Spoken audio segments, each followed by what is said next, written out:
Em nome do Pai, do Filho e do Espírito Santo. Amém. Saudações em Cristo a você, meu irmão, minha irmã, que acompanha aqui pelo YouTube a página da Comunidade Católica Gerando Vidas.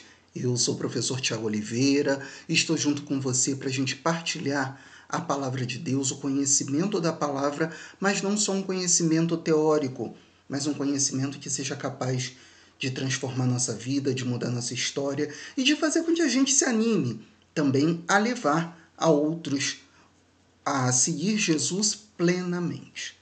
Antes da gente iniciar propriamente nossa reflexão, eu quero lançar novamente um apelo a você que nos acompanha, que está sempre conosco, compartilhando a palavra de Deus.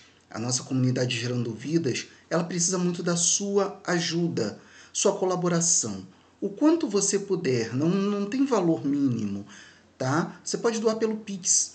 A chave de acesso ao Pix é o gerandovidasrio@gmail.com.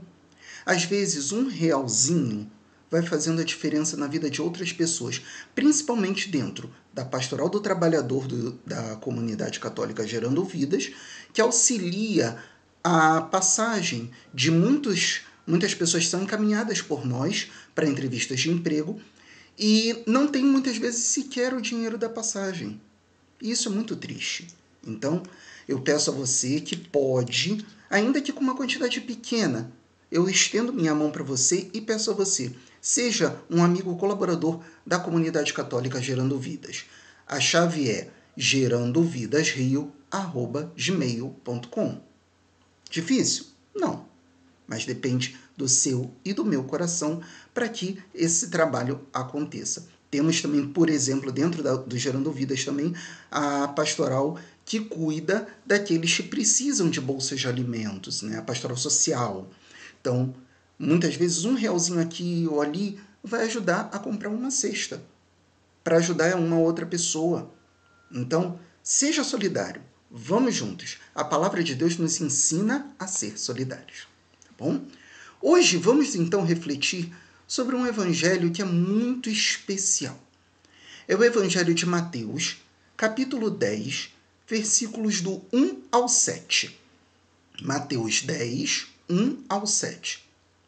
Tá? Vocês vão ver que o reino de Deus ele chega a todo momento.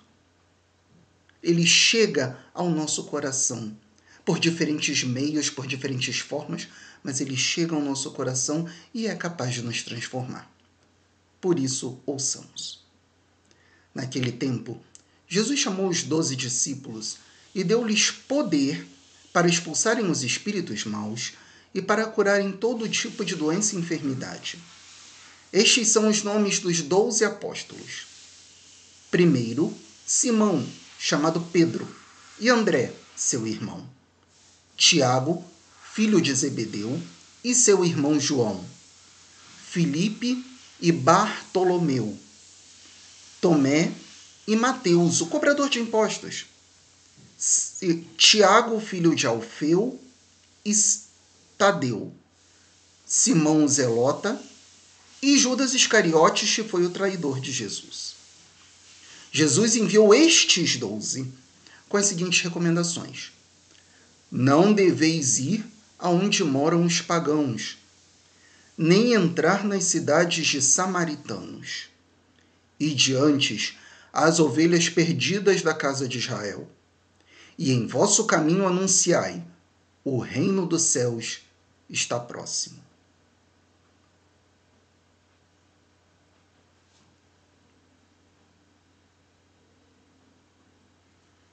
A palavra de Deus hoje é muito sensata para nós e até muito direta, então não tem muito que florear ou conhecer.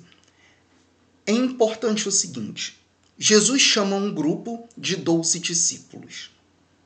Esse número 12 ele é muito significativo. Isso não é numerologia, como alguns pensam por aí. Pelo contrário. Qualquer número na Bíblia ele tem um significado, um código. E que esse código é uma forma de mostrar, ensinar alguma lição. Um grande exemplo, o 7. O 7 é o número da perfeição. Por quê? Porque quando você tem um número ímpar, você não deixa dúvidas. Quando você tem um número par, você tem uma dubiedade, você tem uma diferença, você tem duas opções, mas você só pode escolher uma. Então, o número ímpar, ele não deixa dúvidas. Isso é um exemplo. O 7 na Sagrada Escritura indica a perfeição sobre a perfeição. É o perfeito do perfeito. Por isso que muitas vezes o número 7 é atribuído a situações ou coisas divinas.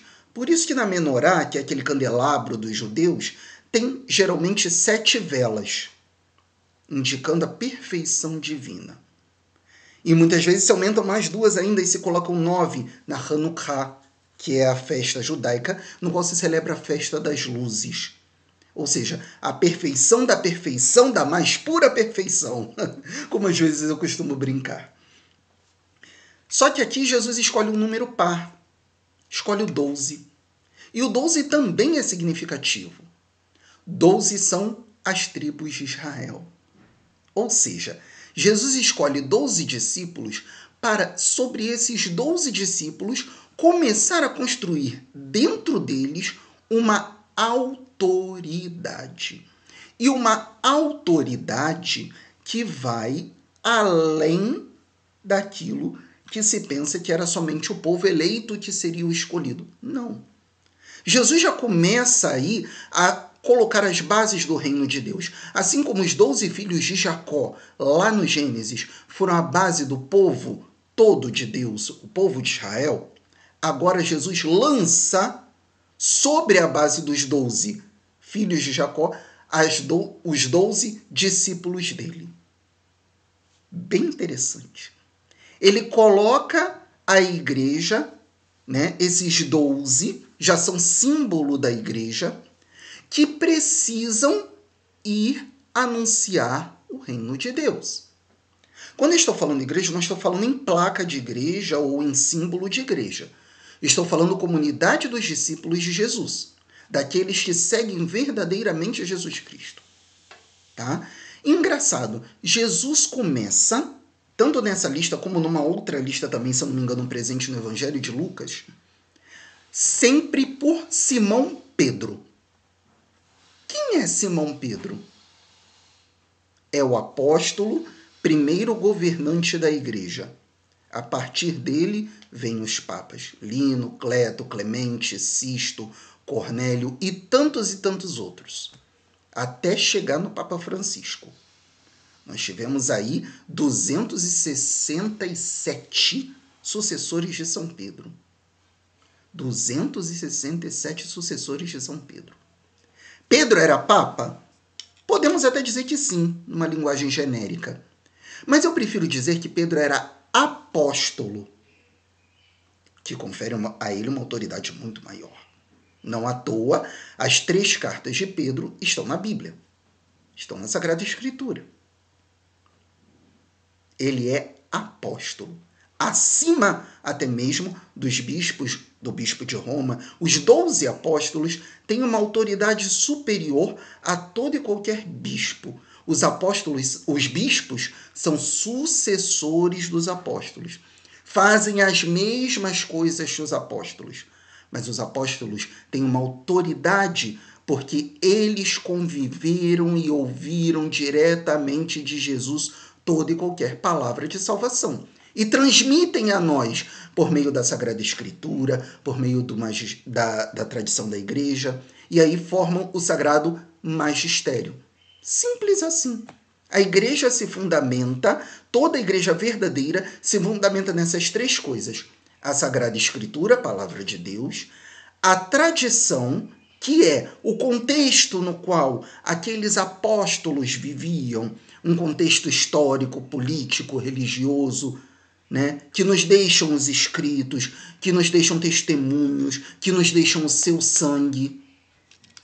Essa é a tradição, que é transmitida validamente por aqueles que sucedem os apóstolos e são os verdadeiros guardiães da tradição, que são o magistério da igreja, os bispos. principalmente.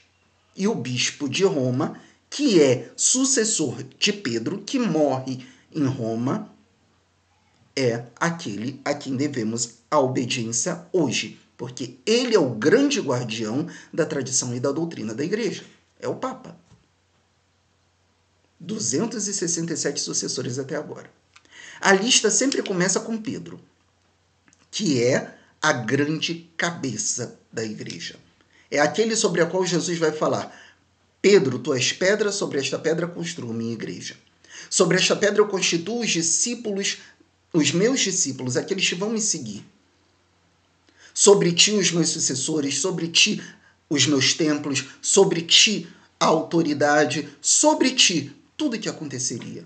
Tanto que Pedro, quando a gente vai ver lá nos Atos dos Apóstolos, reúne os 12 apóstolos, chama Paulo e tantos outros que também conviveram com Jesus naquela época, mas principalmente aqueles 12, para discutirem algumas questões relativas ao ingresso dos pagãos dentro do novo povo de Deus, que seria a igreja. Simples assim. Jesus envia os 12, né? Lógico, tem aqui a relação, né? André, irmão de Pedro, Tiago, filho de Zebedeu, seu irmão João, que é o chamado Tiago maior, né? Porque era o mais velho. Filipe e Bartolomeu, Tomé e Mateus, o cobrador de impostos, aquele que era tido como pecador. Nós refletimos sobre ele, se eu não me engano, na semana passada ou na outra ainda. Tiago, filho de Alfeu, Tadeu, aquele que a gente chama de Judas Tadeu também, né? Era o nome dele, totalmente diferente do Judas Iscariotes, que Jesus sempre cita por último, que o Evangelho sempre cita por último porque ele foi o traidor. É aquele último que depois ele é excluído do número dos 12 e nos Atos dos Apóstolos, eles em oração e numa consulta divina por meio do sorteio, a escolha recai sobre Matias. Então, as responsabilidades de Judas Iscariotes após a ressurreição de Jesus são transmitidas integralmente a Matias, escolhido pelo próprio Deus por meio do sorteio dos apóstolos. Tem ainda Tiago, o menor, filho de Alfeu e Tadeu, como falamos, Simão, o zelota, também, ou seja, os zelotes eles eram de vamos dizer assim, um segmento religioso um pouco mais radical. Eles tinham zelo pela casa de Deus. Por isso, zelota. Aquele que zela pelas coisas de Deus, pela palavra de Deus, pela integridade do reino de Deus. O reino de Deus, no caso aqui entendido ainda não com o anúncio de Jesus, mas um reinado que o Filho de Deus teria sobre Jerusalém e sobre o mundo inteiro. Né? O reinado proposto pela casa de Davi e tudo mais. Os zelotas eram partidários de que esse reino de Davi voltasse, e voltasse de uma forma soberana. Jesus escolhe também esse Simão. Envia os 12 com as seguintes considerações, recomendações. Não deveis ir onde moram os pagãos, nem entrar em cidades de samaritanos. Ide primeiro as ovelhas perdidas da casa de Israel. O próprio Jesus pensou primeiramente em evangelizar os próprios judeus. Ele veio para os judeus, para alertar que aquela palavra de Deus anunciada aos judeus estava sendo seguida de forma incorreta. Por isso, o próprio Deus feito homem se digna fazer a sua presença na história para ratificar, ou seja, confirmar a sua palavra e, a partir daí, inundar o mundo com a sua palavra. Por isso que ele fala, e diante as ovelhas perdidas da casa de Israel. Pagãos agora não, nem cidades samaritanas. Ele não exclui, ele deixa para um segundo plano.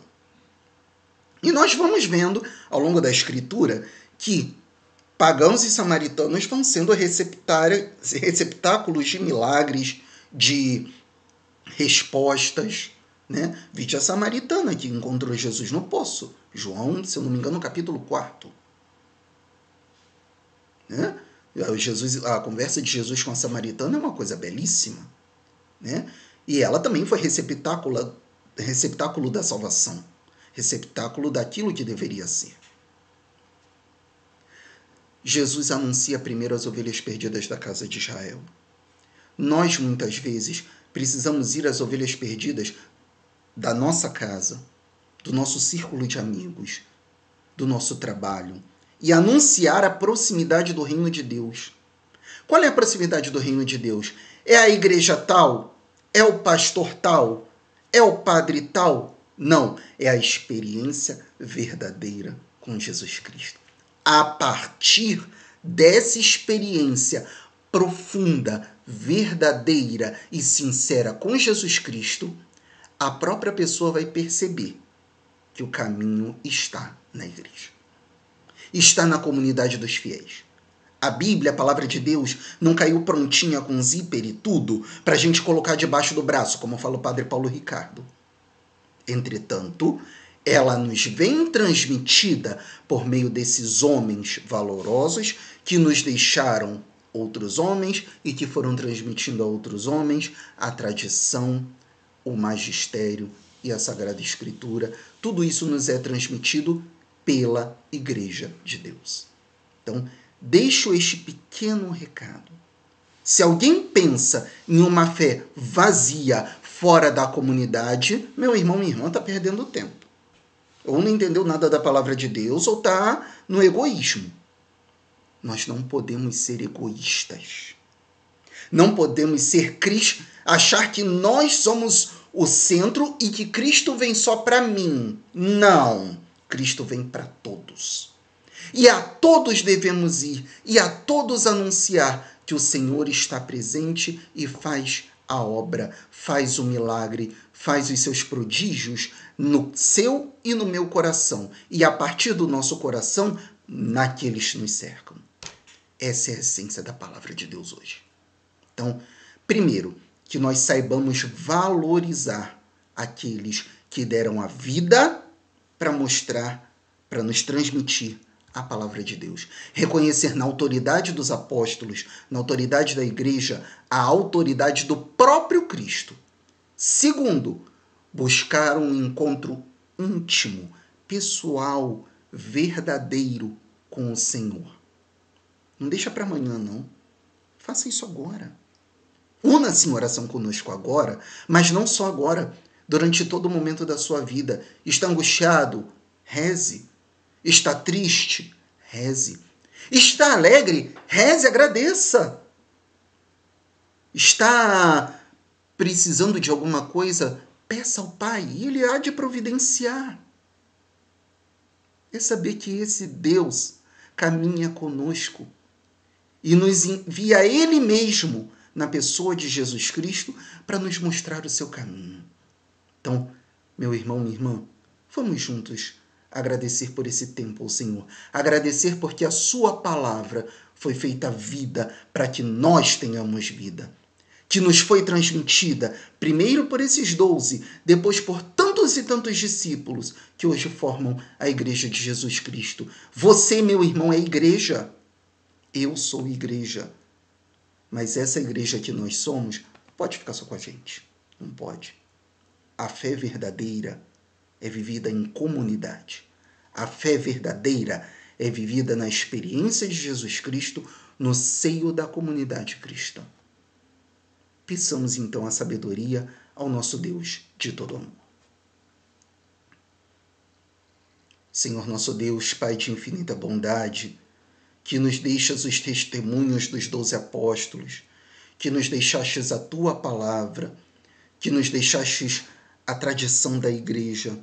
Ajuda-nos a perceber a caminhada de vida, de fé da igreja. Sabemos, Senhor, que a igreja é feita de seres humanos. E todos os seres humanos, infelizmente, Senhor, estão sujeitos ao pecado. Estão sujeitos a toda espécie de tentações e murmúrios e difamações e calúnias. Estão também, Senhor, sujeitos a cair nas próprias tendências. Tendências muitas vezes essas que não são as tuas. Mas vem, Senhor, em nosso auxílio com o teu Espírito Santo e nos ajuda a caminhar contigo. Nos ajuda a que sejamos cada dia mais inundados pelo Teu Espírito Santo, para que onde quer que formos, sejamos sinais no mundo de que o Teu reino está próximo, o Teu reino de amor, a Tua presença entre nós é uma presença viva, perene, permanente, palpável, sensível. Que sejamos conduzidos, Senhor, pelo Teu imenso e amoroso coração, e assim o mundo inteiro saiba que Tu enviastes o Teu Filho Jesus Cristo, Deus e nosso Senhor, Rei da nossa vida, para nos ajudar e nos governar. Amém. Meu irmão, minha irmã, vou fazer mais um pedido a você.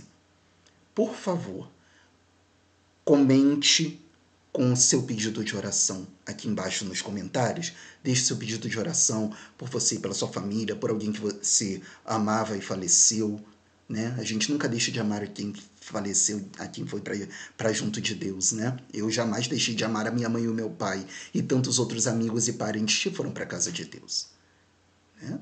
Mas deixa aqui embaixo seu pedido de oração, deixa aqui embaixo, principalmente hoje que nós lemos a lista dos 12 apóstolos, deixa aqui embaixo um pedido de oração por algumas pessoas que você quer que comecem a seguir Jesus. A começar por você, a começar por mim. Vamos colocar lá, tá? No nosso pedido de oração, aqueles a quem queremos que siga Jesus. Nós, o nosso nome e o nome de quem a gente quer que siga Jesus. A nossa comunidade Gerando Vidas vai se reunir em oração para pedir também que todas essas pessoas colocadas em oração hoje sejam verdadeiros discípulos e possam testemunhar, se for necessário até o fim da vida, o próprio Jesus Cristo. Também peço que você curta esse vídeo e compartilhe com todos aqueles que precisam ouvir hoje a palavra do Senhor. Não deixe de compartilhar. Todo aquele que visualiza tem esse compromisso. Compartilhe esse vídeo com todos aqueles que necessitam. Bom? Pela intercessão dos apóstolos que nos deram a doutrina da fé, que o Senhor nos abençoe, nos livre de todo mal e nos conduz à vida eterna. Amém. Seja apóstolo na sua vida, na sua família, na sua escola, no seu trabalho, na sua igreja. Seja apóstolo. Às vezes até igreja, até aqueles que convivem na igreja precisam ser evangelizados. Precisam novamente reencontrar Jesus.